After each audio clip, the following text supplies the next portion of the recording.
We're here to talk about the Tampa Bay Gibsonians, the number 2 team overall in the Big Things Fantasy Football League. Good morning, everyone. I'm Trey Gibson. I'm the head coach, general manager, and the owner of the Tampa Bay Gibsonians, and I will be giving you the update on the number 2 team, with more to follow later on from the number 1 team overall. But today it's a beautiful day in Tampa Bay. It's 85 degrees, no winds, no snow, no rain in forecast. I'm Trey Gibson, and we're here. We're going to tell you about the draft, the defense, the league management changes over the past few days. But from now on, we're going to go in depth about the Tampa Bay Gibsonians, what they plan to do for the next upcoming season, what they did last season, how the defense was configured, how the wide receivers were put in a format to move them above and beyond the rest of the league, how the running backs played a point, and how the quarterback was the standalone feature in the league. I'm Trey Gibson, and here we go. Let's talk about the Gibsonians. Okay, they firstly drafted Peyton Manning overall. Peyton Manning was the stake, he was the statue, because of the fact that he was put in a place. He was the one who carried the team on to the number 2 level.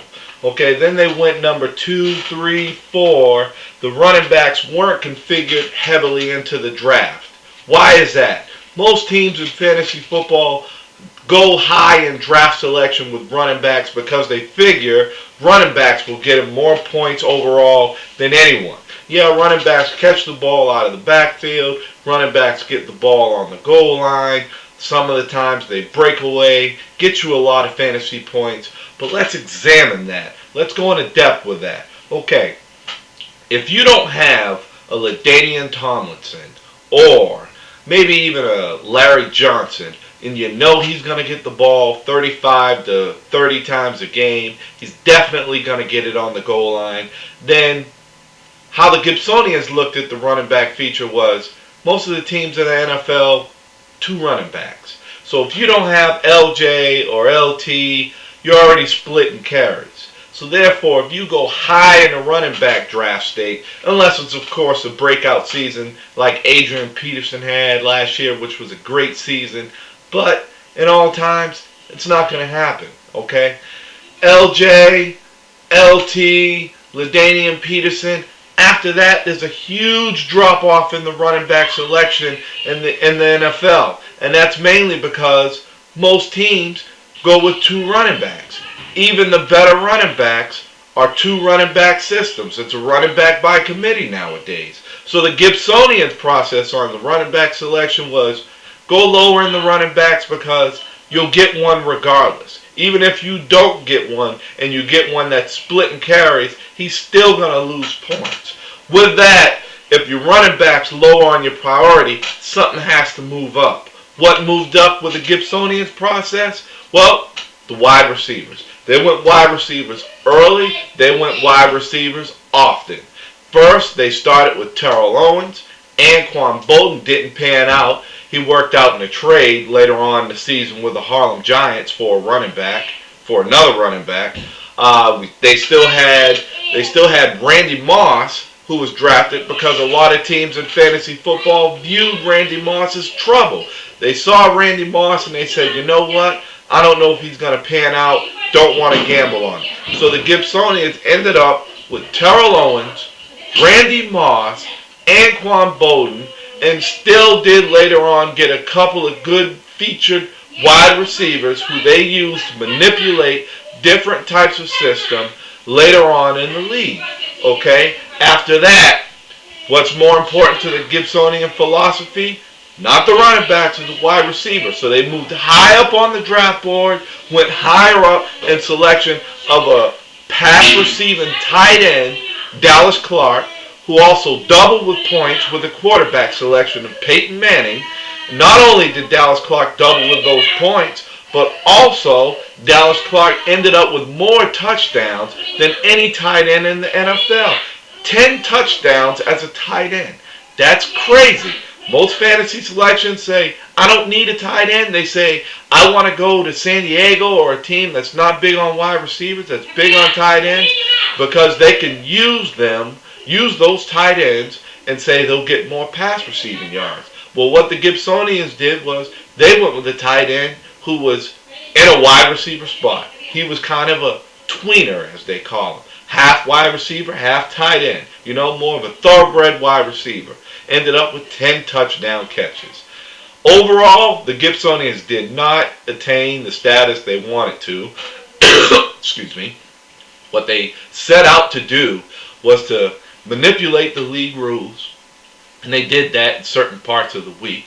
Manipulate the league rules and end up atop the league in a championship status. All this really proved out to be overall was they ended up as the first loser.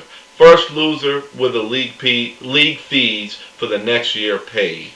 Now, what they plan on doing is the next year is going ahead and saying, okay, we got the 11th pick. Let's move ahead in the draft. Let's move ahead in the draft by saying, let's secure the 11th pick with whom we can actually move the draft up with. So it's going to be kind of a sacrificial state. You're not going to get one of those high-priced players. You're not going to get Peyton Manning. You're not going to get LaDainian Tomlinson. Well, let's go in the next round, and it's almost kind of for saying, let's say, who do we want in the second round that we're not willing to wait? And that's a good philosophy, because what they're doing is saying, well, we're not going to lose with the first round. We're going to move. We're going to start the draft at the 11th position. We're going to start the draft and change the whole draft from that position, which is a good philosophy again. Hopefully the philosophy pans out. We'll see which position they plan on going. History says wide receiver, wide receiver, wide receiver, running back, quarterback's always first. Quarterbacks throw more touchdowns, get more fantasy points than any position in fantasy football. You don't have a quarterback, you're going to lose.